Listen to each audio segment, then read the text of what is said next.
सगळ्यात जास्त आज मध्ये नागपूर जिल्हा, वर्धा जिल्हा, भंडारा, गोंदिया, चंद्रपूर, यवतमाळ, अमरावती, अकोला, बुलढाणा ह्या परिसरामध्ये काय होणार आहे आज चांगल्या स्वरूपाचा पाऊस आज पडणार आहे म्हणून हा अंदाज विदर्भातल्या शेतकऱ्यांना घ्यायचा.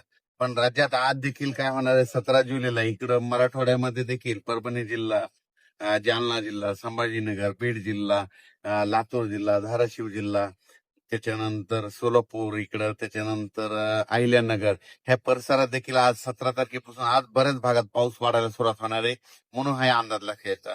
17, 18, 19ला हे राहील, पण 20 तारखेच्या नंतर बऱ्याच भागामध्ये आणखीन बराच भाग कव्हर करणार आहे म्हणून हा अंदाज सर्व शेतकऱ्यांना लक्षात घ्यायचा.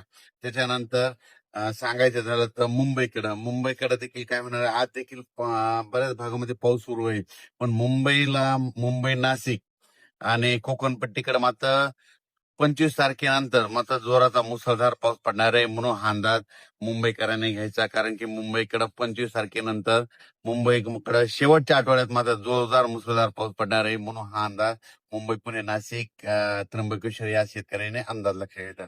त्याच्यानंतर राज्यात सांगायचं झालं तर पश्चिम महाराष्ट्रामध्ये सातारा, सांगली, कोल्हापूर तिकडे देखील काय होणार 25 म्हणजे शेवटच्या आठवड्यात चांगला पाऊस पडणार आहे.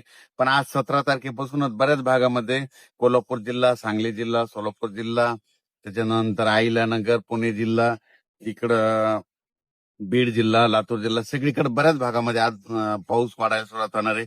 म्हणजे आजपासून चांगला पाऊस वाढणार आहे म्हणून हा अंदाज सर्व शेतकऱ्यांनी लक्षात घ्यायचा. त्याच्यानंतर विदर्भामध्ये तर आज चांगला पाऊस असणारच आहे, पण विदर्भात देखील 20 तारखेच्या नंतर, मग 20 जुलैच्या नंतर आणखीन पावसामध्ये वाढ होणार आहे म्हणून विदर्भातल्या शेतकऱ्यांनी देखील अंदाज लक्षात घ्यायचा. सांगायचं झालं तर सारांश मध्ये सांगतो की आज 17 तारखेपासून ते 5 ऑगस्ट पर्यंत राज्यात पाऊस असाच दररोज वेगवेगळ्या भागात पडतच राहणार आहे आणि जे संपूर्ण जे शेतकऱ्याचे पीक आहेत त्यांना सगळ्यांना जीवदान ठरणार आहे म्हणून हा अंदाज लक्षात घ्यायचा. त्याच्यानंतर आषाढी एकादशी 25 तारखेला आहे तर पंढरपूरला मात्र दुपार 4च्या दरम्यान संध्याकाळी मात्र थोडाफार प्रमाणात पाऊस असणार आहे म्हणून यात्रेकरूंनी हे देखील अंदाज लक्षात घ्यायचा. कारण की 25 तारखेला तिथं पाऊस थोडाफार पडणार आहे, जास्त काय असा मोठा नाही, म्हणजे नुकसानकारक नाही, मुसळधार तसा काय नाही, उगाच थोडा पाऊस येणार आहे म्हणून हा अंदाज यात्रेकरूंना देखील घ्यायचा म्हणून हे देखील लक्षात घ्यायचं.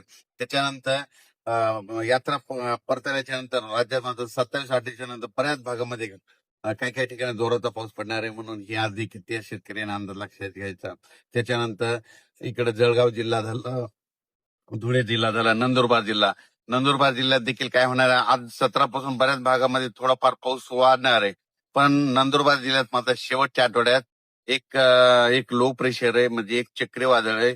चक्रीवादळ काय होणार आहे इकडे 22-23च्या नंतर इकडे नागपूरकडून येते असल्यामुळे नागपूर, इकडे अमरावती, अकोला असं करत करत मध्य प्रदेशकडे जाणार आहे. मध्य प्रदेशकडून काय होणार आहे इकडे इंदूरकडून इकडे लगेच इकडे जळगाव असा करत करत इकडे परत गुजरातकडे येणार आहे. गुजरातकडे येत असल्यामुळे नंदुरबारकडे येऊन तेच मुंबईकडे जाईल. त्याच्यामुळे काय होणार नंदुरबार जिल्ह्यामध्ये शेवटच्या आठवड्यात मात्र चांगला पाऊस पडणार आहे. मग तेच पाऊस मुंबईला देखील काय होणार आहे 25, 26, 27च्या नंतर मुंबईकडे देखील, मुंबई इकडे बोईसर त्या परिसरामध्ये इकडे त्र्यंबकेश्वर तिकडच्या पट्ट्यामध्ये इगतपुरीकडे संगमनेर, अकोला तिकडे देखील चांगला पाऊस पडणार आहे पुन्हा हा अंदाज लक्षात येतात. म्हणजे सांगायचं झालं तर सध्या आता जशी 8 दिवस पावसानं उघड दिली होती तसं काही आता उघडीप नाही. फक्त राज्यात काय होणार आहे आज 17ला एक भाग धरला तर उद्या 18ला दुसरा भाग धरणार, पुन्हा परत तिसरा भाग धरणार, असं करत सगळीकडे राज्यात पाऊस पडणार आहे आणि सगळ्या शेतकऱ्याच्या राहिलेल्या सगळ्या ज्या पेरण्या होतील आणि सगळ्या पिकाला जीवदान ठरणार आहे आणि कोणाचं पीक काही वाया जाणार नाही म्हणून ही अंदाज सर्व शेतकऱ्यांना लक्षात घ्यायचा. त्याच्यानंतर काय होणार आहे 20 तारखेच्या नंतर मात्र चांगला बऱ्याच भागामध्ये पावसाचा जोर वाढणार आहे म्हणून हा अंदाज लक्षात घ्यायचा. आज देखील तुम्हाला सांगू इच्छितो नागपूरकडं, म्हणजे नागपूर, भंडारा, वर्धा, गोंदिया, त्याच्यानंतर अमरावती ह्या अकोला ह्या पट्ट्यामध्ये आज देखील चांगल्या प्रमाणाचा पाऊस पडणार आहे म्हणून हा अंदाज लक्षात घ्यायचा. त्याच्यानंतर बऱ्याच भागामध्ये आज देखील ना जे वंचित काही भाग राहिलेला, जालना जिल्ह्याचा काही भाग आहे, परभणी जिल्ह्याचा काही भाग राहिलेला, इकडे पालम भागामध्ये पाऊस नाही तर तिकडे देखील आज 17, 18, 19च्या दरम्यान तिकडे देखील पाऊस पडणार आहे म्हणून त्या शेतकऱ्यांनी अंदाज लक्षात घ्यायचा आणि आपण आपल्या पिकाचं नियोजन करायचं. धन्यवाद.